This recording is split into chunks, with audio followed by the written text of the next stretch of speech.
gosto de confrontar significado de palavras em outros idiomas. Não que eu saiba muitos idiomas, eu sei mal e mal português.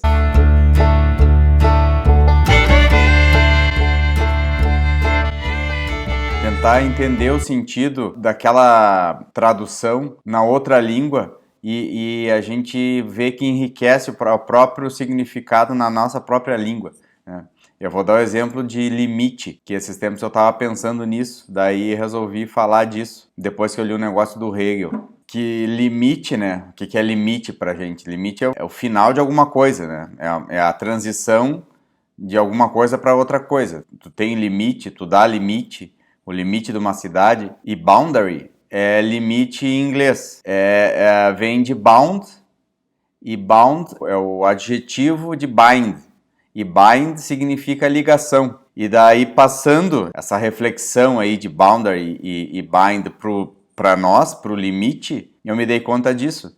Que o limite, ele é o fim de alguma coisa, né? O limite de uma cidade dá limite, mas sempre o limite, ele é a ligação para alguma outra coisa. Então, no momento que tu tem outra coisa sendo o limite, uma coisa faz parte do conceito da outra.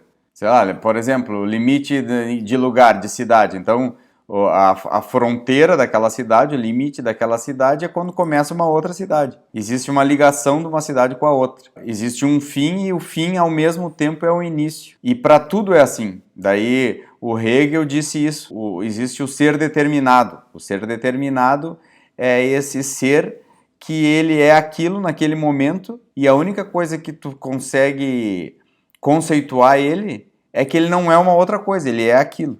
Assim é meio ruim de fazer o exercício assim abstratamente, tipo assim, tu não consegue conceituar uma coisa sem explicar o limite que forma aquela coisa e esse limite te leva a alguma outra coisa. É tipo, o ser, tu não consegue conceituar o ser sem usar o não ser, sem usar o que não é aquilo. Tipo, aquilo é em si, tipo assim, tu é o que tu é. E tu só pode definir o que tu é definindo o que tu não é. E o que tu não é, de alguma forma, faz parte da conceituação do que tu é. Por exemplo, a água, ela está num estado líquido. Mas o que é o estado líquido? Como é que eu poderia explicar o que é o líquido? Tu pode mostrar, é isso aqui, ó, é uma coisa assim que tem uma certa densidade, mas não é tão etéreo quanto o ar e não é tão sólido quanto o gelo. Aí acabei de ter que discutir o que é gás, o que é líquido e o que é sólido. Então, sem tu dizer o que é sólido, o que é ar, tu não consegue dizer o que é líquido.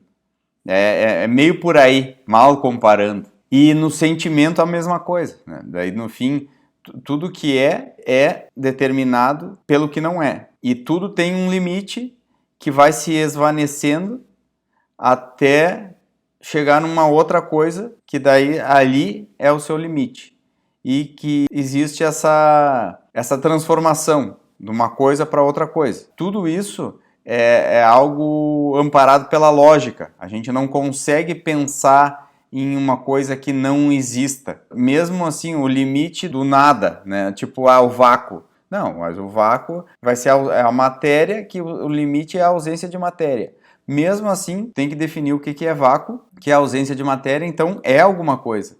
O não ser é que é difícil pra gente. É uma lei da lógica precisar saber daquilo que tu tá falando e daquilo que tá determinando aquele ser. E no campo do sentimento a mesma coisa. E o que é lógico é real. A realidade é essa formação de seres determinados, que um é determinado em si e está no limite do ser outro. Daí tem o outro, que não é o um, mas cada um é um em si e só pode perceber o que é em si ou perceber que está no outro. Eu não consigo perceber. Eu só percebo que está no outro, que é do outro. Mas aquilo que o outro percebe, eu não consigo perceber. Eu consigo imaginar que seja parecido com o que eu estou percebendo. Mas a realidade, ela é esse conjunto de de seres determinados aí. Cada uma coisa é em si aquela coisa, mas é um ser outro para quem não é aquela coisa.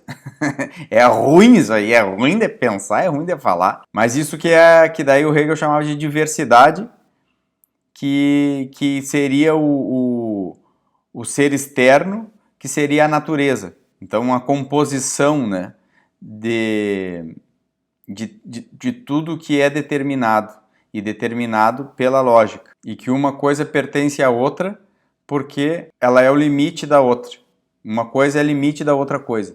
Tem o termo devir também, né, que talvez ajudaria um pouco a entender esse processo, que o devir seria essa constante transformação, esse constante desenvolvimento de tudo, né? Que nada é estático.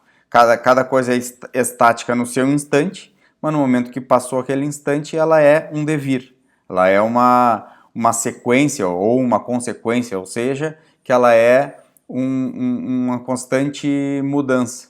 Então, a própria razão, a própria natureza estaria submetida a isso, porque é assim que a gente sabe enxergar as coisas. E no campo do sentimento a mesma coisa. Cada sentimento ele se esvanece em outro sentimento. Então, eu tô feliz, tô alegre. Eu não tô nem alegre nem triste. Então, tu tá feliz? Tô feliz. Não, eu tô triste. Não, eu tô nem alegre nem triste. Nem alegre nem triste é estar um pouco alegre, um pouco triste. Daí o alegre se esvanecendo no seu limite, que é a tristeza. Então, aí que tá. E daí não tem nada que não tenha um limite, que não seja esse ser determinado, e é assim que a gente consegue perceber as coisas, que a gente consegue viver, né? Sem a capacidade consciente do não saber, né?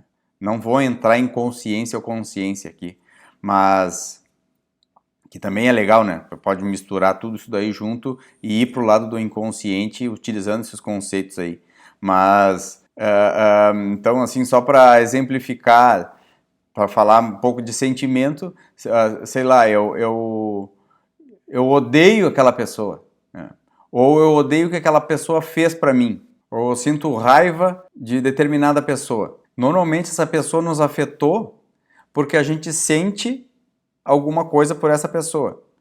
A gente se ofende e se ressente e às vezes odeia ou sente raiva de alguém que a gente ama. Então o amor se esvanece e vai se transformando em ódio ou em raiva ou em ressentimento. Mas isso só acontece se tu ama. Então é como se o amor tivesse dentro do conceito do próprio ódio e da própria raiva. E o contrário também é verdadeiro. Então, para a gente pensar nisso, né, que às vezes essas emoções que vêm pra gente, assim, ela tem um limite, e o limite é quase o seu contrário, né? E daí se colocar um pouco de psicologia na história, começar a perguntar para si mesmo se aquele ressentimento, aquele ódio, não é um pouquinho de amor também, e revisar talvez as causas disso e tentar recuperar essa relação desses seres, não a relação com aquela pessoa, né? Claro também, mas assim, recuperar, tentar entender através dessa lógica a relação desses sentimentos com os seus limites, com os seus opostos. Acho que era isso. Até mais. Beijos.